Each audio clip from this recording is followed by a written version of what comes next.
হাতী মানুহৰ সংঘাতে এতিয়া জুলুকে পানী খুৱাইছে গয়া ৰাইজক। পথাৰৰ সোণালী ধানৰ মলমলনিয়ে মতলীয়া কৰিছিল ভোকাতুৰ বন্য হস্তীৰ জাকক। ধান চপোৱাৰ পাছত এতিয়া খাদ্যৰ সন্ধানত বনৰীয়া হাতীয়ে তালাচী চলাইছে মানুহৰ ধানৰ ভঁৰাল ঘৰ-দুৱাৰ। যোৱা নিশা বনৰীয়া হাতীৰ এটা বৃহৎ জাকৰ মাজৰ পৰা ওলাই আহি এটা হাতীয়ে থোৰামুখ অঞ্চলৰ শেৱালিৰ গা ধোৱাৰ ঘৰৰ ক্ষতি সাধন কৰে।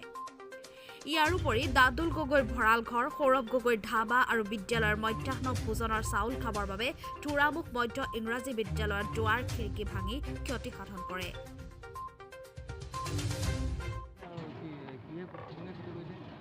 হাতী বাবা এজন আহিছিলে, এজাক আহে, কিন্তু সেইখিনিয়ে ইমান অসুবিধা নকৰে, এই ৰাস্তা পাৰ হৈ পেলাই গুচি যায়।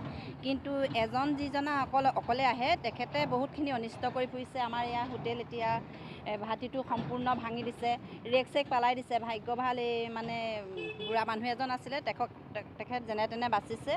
আৰু ঘৰৰ মানে বাউণ্ডেৰীৰ ভিতৰত সোমাই পেলাই নাৰিকল গছ ভাঙি দিছে। তাৰপিছত ছাইডতে স্কুল আছে, স্কুলখনতো দুবাৰ তিনিবাৰমান অনিষ্ট কৰিছে। হাতী বাবাজন সোমাই গৈছে, ৰেক চেক এইবোৰ পেলাই দিছে। তাৰপিছতে আৰু নাৰিকল গছ উঘালি দিছে। এদিন দুদিন নহয়, কেইবাদিনো আহিছে। আৰু আমাৰ গাঁৱৰ ৰাইজে মানে পৰা নাই, যি মানে লক্ষ্মী ধাবা, থোৰামুখ তিনিআলি। এতিয়া যোৱাকালি নিশা হাতী আহিলে, হাতী আহি পেলাই ভাঙিলেগৈ এই ঘৰ দুৱাৰ দেখিছেই নহয়।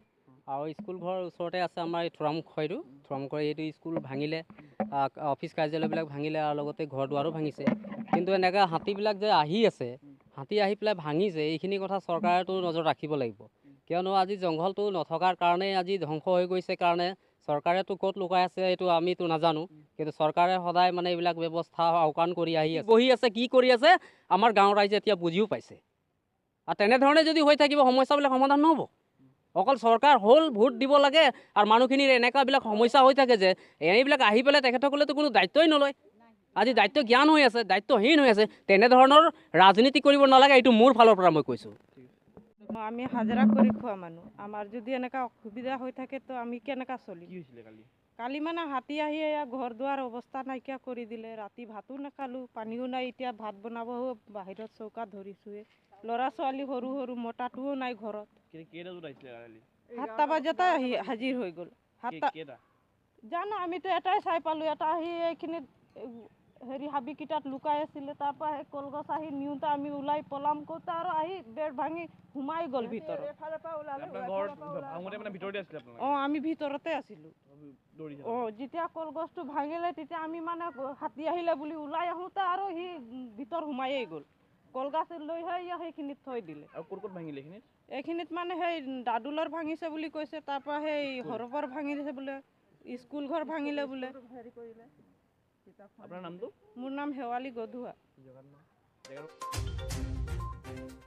গোলাঘাটৰ পৰা কল্পনা ফুকনৰ ৰিপৰ্ট, দৈনিক টাইম।